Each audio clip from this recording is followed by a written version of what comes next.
ఇలాంటి భక్తిగల కుటుంబంలో పుట్టి పెరిగిన జాన్ ప్యాటన్ యొక్క బాల్యము, సేవా పిలుపును, నరమాంస భక్షకుల మధ్యకు సువార్త వెలుగును తీసుకొని వెళ్ళి వారిని క్రీస్తు యొద్దకు నడిపించుటలో ఆయన ఎదుర్కొన్న సవాళ్లను ఇప్పుడు మీరు చూడవచ్చు.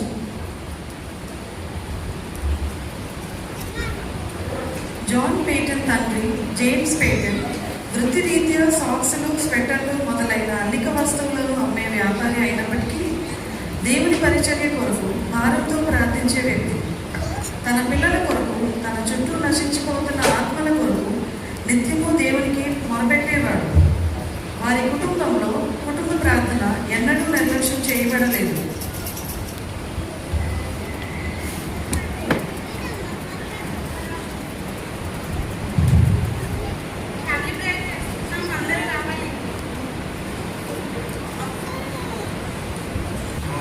Very good.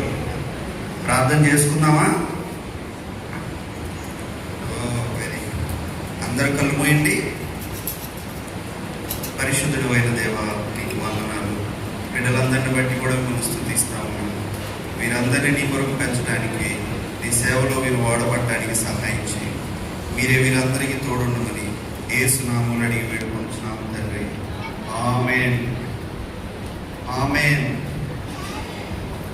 పిల్లలు అందరూ పడుకున్నాం కదండి, వెళ్ళిపోదాం.